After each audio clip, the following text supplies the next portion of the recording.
Takutnya jadi akhirnya lagu pertama itu masih belum bikin sendiri, akhirnya lagu kedua mulai coba bikin sendiri. Tapi itu pun masih dibantu banyak orang. Mhm. Musik yang kamu usung apa? Pop? Iya, pop, Indonesia pop, tapi juga ada sentuhan K-popnya, karena aku suka banget dengerin lagu-lagu K-pop. Oh. Ceritanya tuh masih kerasa banget maupun di bahasa Indonesia, bahasa Inggris, karena dua-duanya masih cukup belum aku kuasai gitu, masih belum pede gitu dengan hasil tulisannya di kedua bahasa.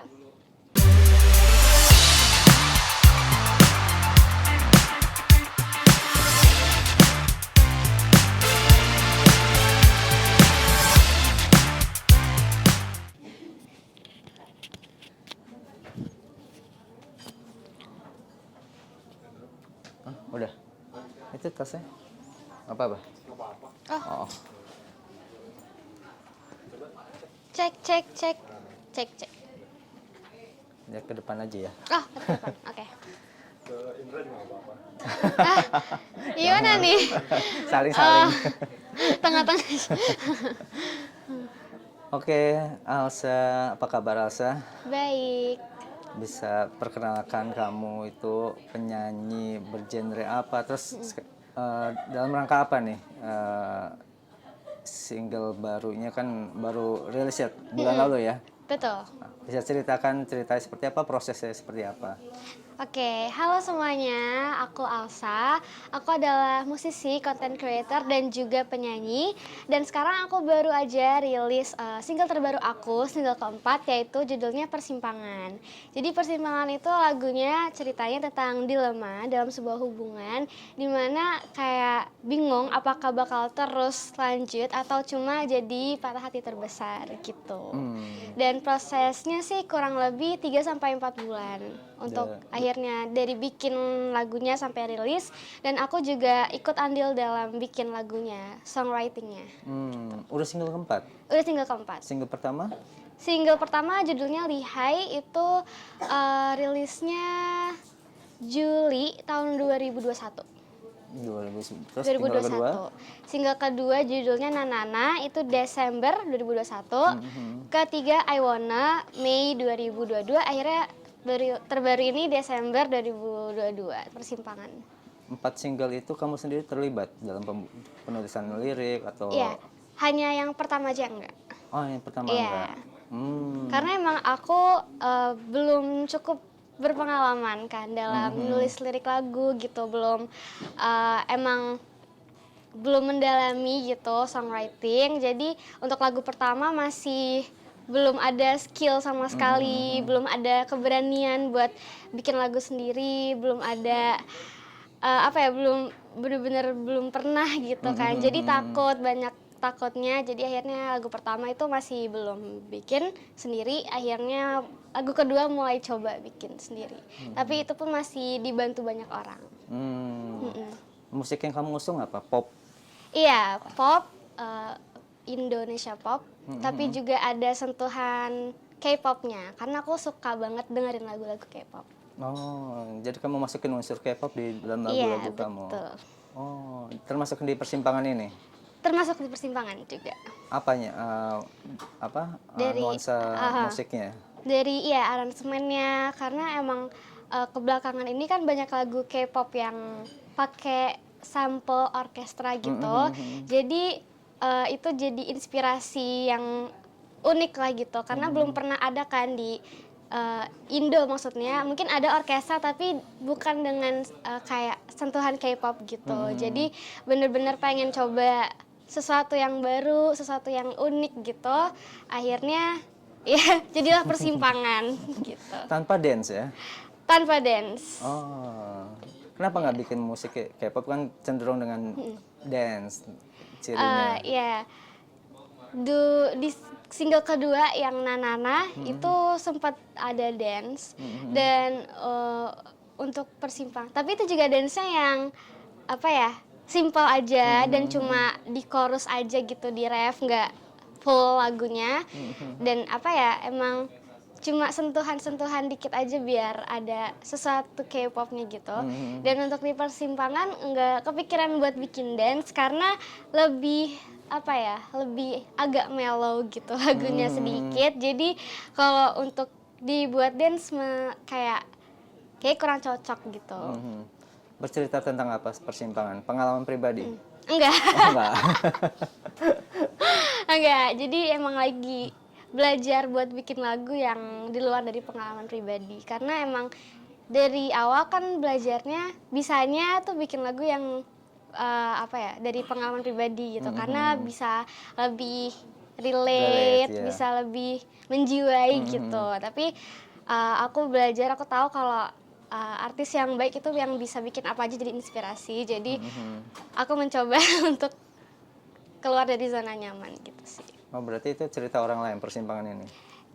Ya banyak gitu dialami orang-orang yang menurut aku cukup bisa relate di banyak orang dan cukup luas karena dilema yang dibawa itu bukan kayak terpaku sama satu dilema aja. Jadi bisa dilema apa aja dalam hubungan gitu. Jadi nggak mesti tentang ini atau ini atau ini atau ini. Jadi bisa kayak apa aja gitu.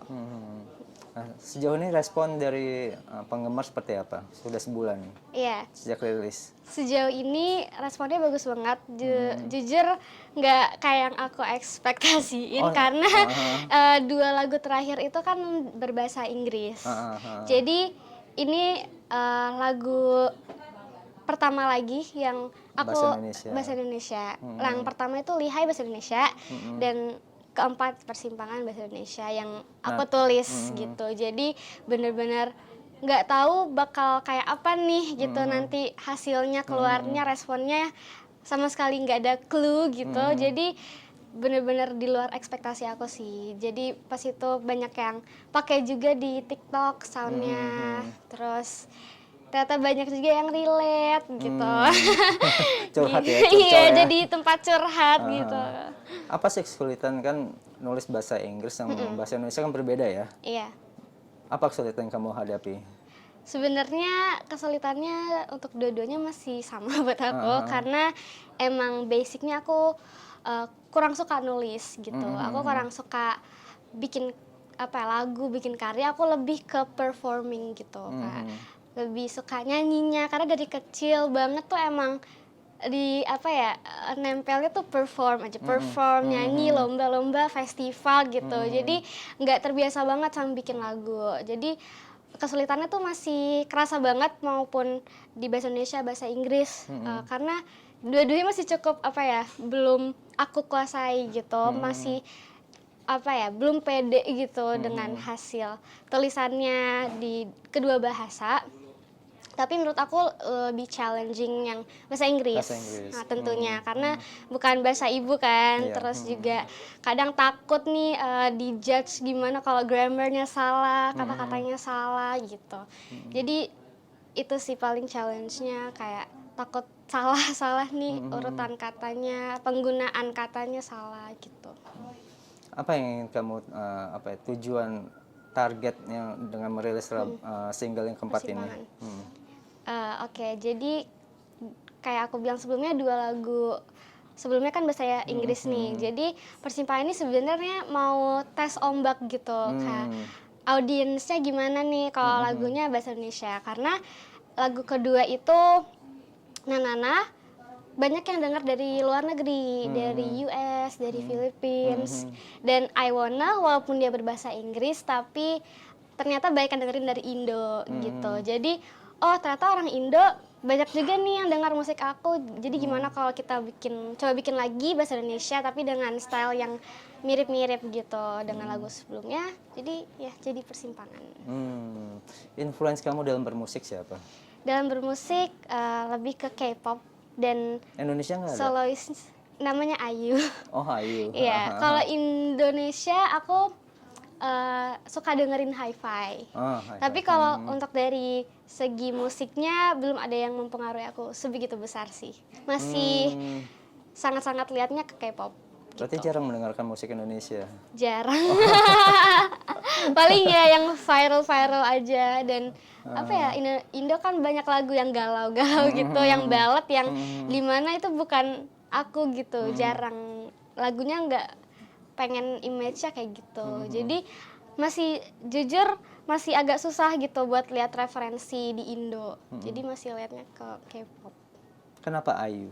Kenapa Ayu? Karena suka dari suaranya, dari semuanya, dari dia talented kan. Dia bisa nyanyi, bisa acting, bisa semuanya lah, multi talented. Dan dia juga untuk artis K-pop itu kan biasanya jarang dikasih kebebasan buat bikin lagu sendiri ya. Tapi kalau untuk dia itu, dia hampir bikin semua lagunya sendiri gitu. Jadi aku bener-bener apa ya, terinspirasi banget dari dia. Dia juga nulis kan, orangnya suka nulis, dan dari segi musiknya tuh tipe aku banget, style aku banget gitu, yang clean, cheerful gitu sih. Berarti mengkoleksi semua hal berbau Ayu. Berbau Ayu. Jujur suka Ayu belum terlalu lama, kayak 2 tahun terakhir gitu, 2 atau 3 tahun terakhir. Jadi nggak se ngoleksi gitu, tapi kayak suka dengerin lagu-lagunya, suka ngikutin lah gitu. Nah, beberapa waktu lalu kan sempat ketemu sama siapa yang Penyanyi penulis Korea, ya Juni. Juni. Iya.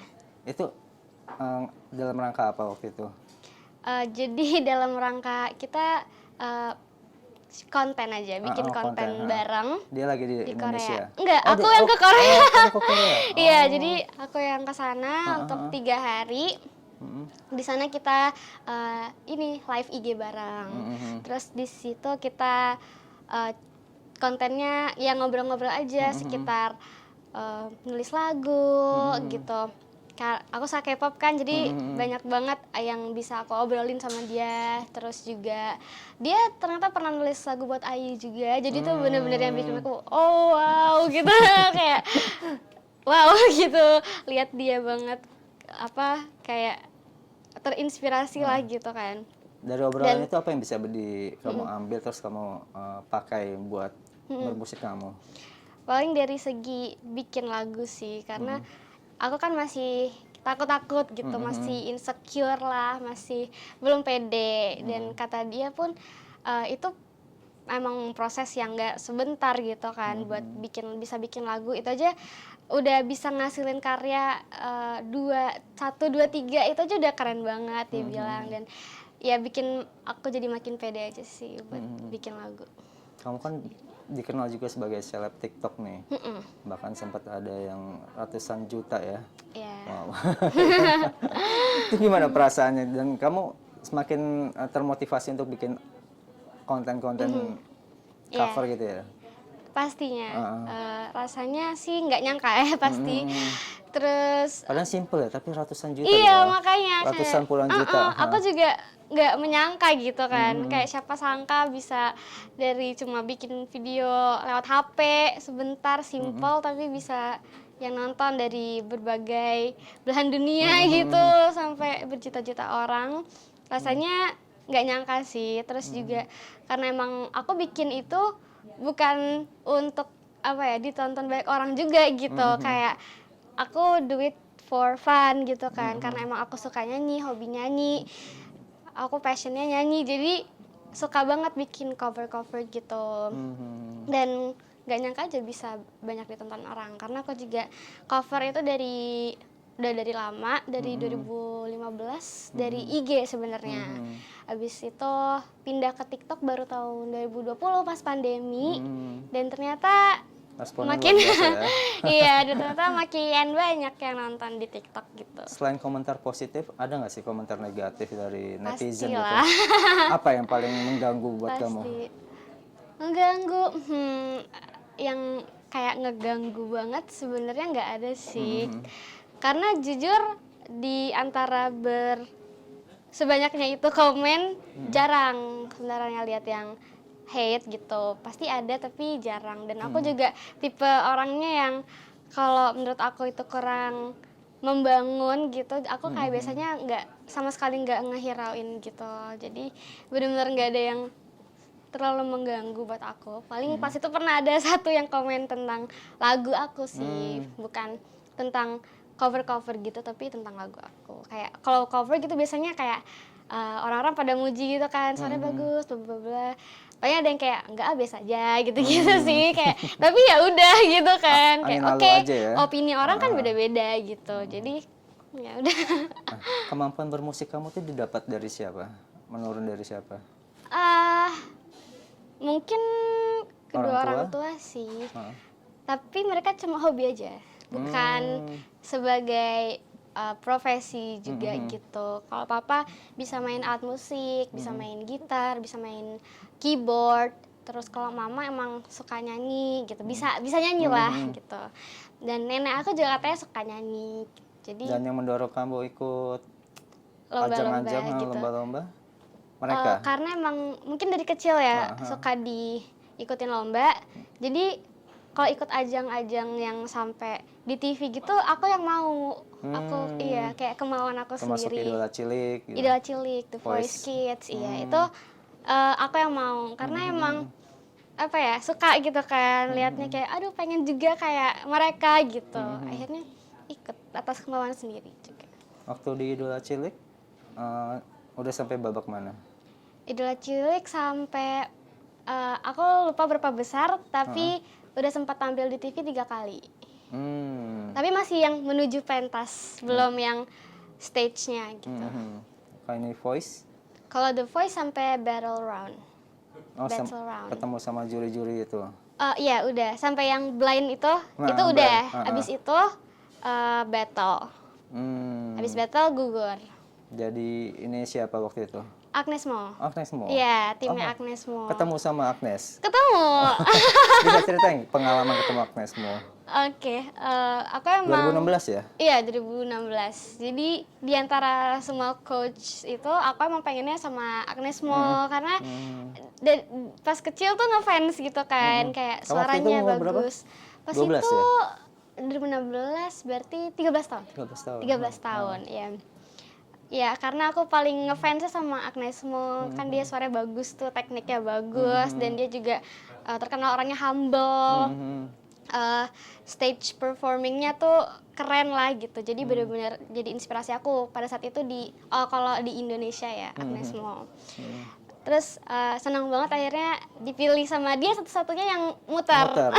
Iya, itu bener kayak alhamdulillah banget kita emang karena maunya sama dia gitu. Terus akhirnya bisa masuk tim Agnes Mo. Ternyata dia benar orangnya sangat humble dan juga berteknik lah gitu, nyanyinya berteknik, dan dia juga pasti melewati proses yang panjang kan buat sampai di titik itu. Jadi banyak banget yang bisa aku pelajarin dari dia, dan dia sangat sangat baik gitu. Kayak dia kadang ngajak anak-anak timnya itu hangout gitu, makan bareng gitu sih. Apa ya, obrolan apa sama dia yang paling mengena di kamu? Jujur aku udah kurang inget dah, udah agak lama kan. Tapi paling jadi kita dulu kayak ada grup gitu, grup sama Agnesnya sendiri. Jadi paling di situ kayak dia selalu bilang kita tuh anak-anak yang berbakat lah gitu, talented. Jadi jangan stop nyanyi gitu, terus berkarya kayak I know kayak one day kalian pasti bakal sukses gitu sih. Itu jadi pelucut kamu sampai sekarang akhirnya. Betul. Aku juga pas itu pernah dapat kesempatan nonton pembuatan MV dia. Oh, di? Ya, di Jakarta. Oh, di Jakarta. Pas itu aku masih tinggal di Semarang kan soalnya. Jadi disuruh kayak menetap dulu beberapa hari setelah The Voice untuk bisa ikut nonton MV-nya yang Sebuah Rasa. Situ. Di Jaksel kalau nggak salah. Itu pertama kali lihat ya? Iya, wow gitu kan. Oh jadi gini gitu. Kalau bikin MV. Totalitas Agnes kan nggak diragukan lagi kan? Betul. Itu yang mungkin harus dicontoh sama penyanyi-penyanyi muda. Nah, kamu sendiri gimana melihat sosok Agnes yang seperti itu? Yang bisa kamu terapkan untuk diri kamu untuk berkarya ke depan?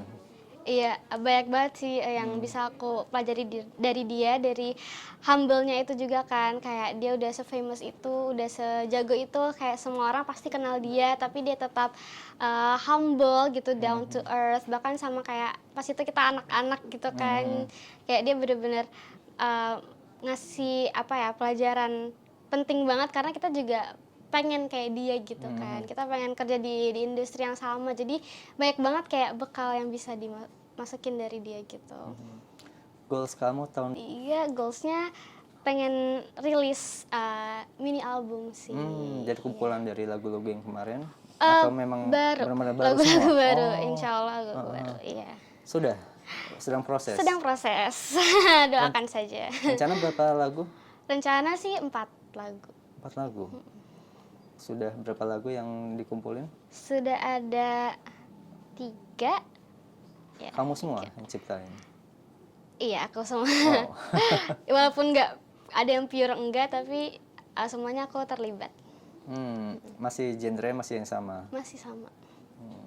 Nah, goals lain itu apa lagi tahun ini? Goals lain itu mungkin lebih pengen banyak off airan ya, karena kan gara-gara pandemi kan kita Iya. juga gedenya pas pandemi, jadi masih kurang banyak banget interaksi sama penggemar gitu, sama orang-orang.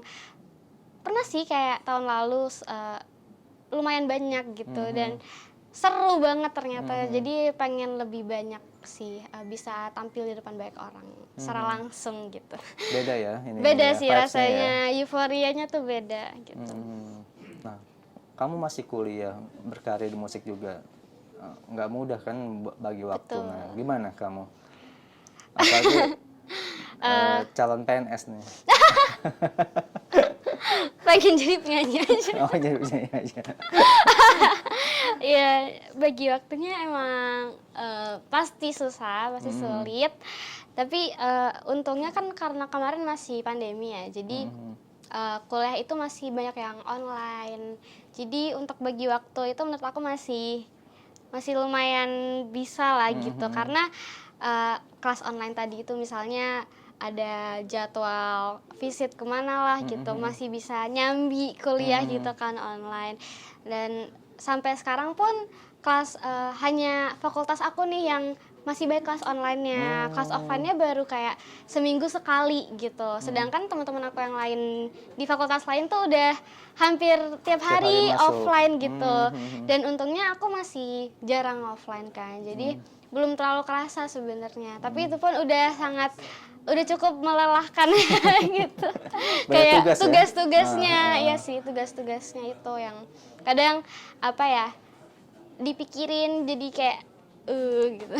Ini kan bertolak belakang banget ya, kamu sukanya ya, tapi milih jurusannya administrasi negara. Iya. Itu ada apa itu? Sebenarnya karena pas itu aku dapat kuota SNM kan, SNMPTN, dan jurusan yang aku pengen itu sebenarnya ilmu komunikasi, tapi pasti sangat susah gitu kan, apalagi untuk bersaing sama teman-teman SMA aku yang bisa dibilang SMA unggulan gitu. Di mana? Di 78. Oh, 78, Jakarta Jakarta Barat. Barat. Iya. Dan iya pasti susah banget, apalagi Ilkom itu banyak peminatnya gitu. Dan pas itu ranking aku juga bukan yang atas-atas banget gitu kan. Dan aku cukup bergantung banget sama SNM pas itu. Jadi aku ngambil yang sekiranya berpeluang besar. Itu sebenarnya ada administrasi negara sama kriminologi sama sastra Inggris tuh. Aku awalnya pengen sastra Inggris, tapi akhirnya abis ngobrol-ngobrol banyak, minta saran dari sana dari sini sama orang tua, akhirnya pilih administrasi negara gitu. Karena orang tua juga papa PNS kan, jadi dia bisa, mungkin katanya bisa bantu lah gitu.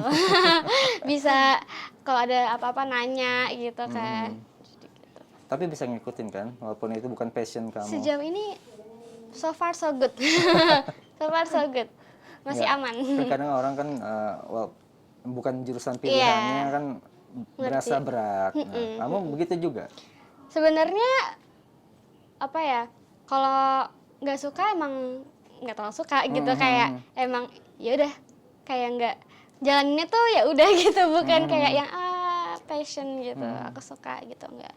Tapi sejauh ini belum terlalu sebeban itu gitu, dan bisa bantu aku buat mikir kritis sih sebenarnya, karena kan itu banyak banget apa ya, analisis gitu kan, esai gitu. Jadi sebenarnya ngebantu sih buat bisa mikir kritis dan bisa apa ya, jauh dari zona nyaman aja gitu loh. Jadi biar bisa menguasai selain nyanyi gitu. Tapi setelah lulus nanti Selalu nanti tetap jadi penyanyi. nggak pengen jadi itu PNS. Pengennya sih penyanyi. Padahal PNS masih jadi nomor 1 loh. Belum Apa ya, tahu. ibaratnya orang tua tuh pengen anaknya jadi PNS gitu. Biasanya Iya kan? gitu ya. Mm-mm. Tapi orang tua aku cukup mendukung aku di Nyanyi menyanyi ini. sih, iya. Oh, heeh. Mereka ya ngebebasin sih anaknya, yang penting seneng lakuinnya gitu. Kursus vokal juga kamu? Dulu sempat, tapi sekarang udah enggak. Dulu bertahun-tahun. Setiap pindah tempat juga pasti pindah tempat les. Pindah tempat tinggal, pindah tempat les gitu. Dengan siapa kamu pengen berkolaborasi? Paling pengen? Berkolaborasi Iya, Indonesia. nggak ada. Mungkin teman aku sendiri, namanya Arash. Arash Buana. Arash Buana. Dan ada temen aku juga, dia kenalnya dari TikTok. Dia juga merintis karir dari TikTok, dari cover-cover lagu. Dan lagu-lagu dia sekarang yang udah rilis banyak yang suka juga. Dan menurut aku kita punya market yang mirip gitu. Namanya Chris Andrian. Gitu. Jadi pengen sih collab sama mereka. Kalau luar? Kalau Korea? luar Ayu. Ayu tetap ya. tetap Ayu. Nggak pengen yang lain ya. Ayu aja. Oke, Elsa bisa nyanyiin single kamu yang baru, Oke. refrennya. Langsung aja. Iya. Oke. Kamu adalah persimpangan antara dua kemungkinan ku rasakan. Apakah kamu patah hati terbesar atau jadi akhir penantian yang wajar?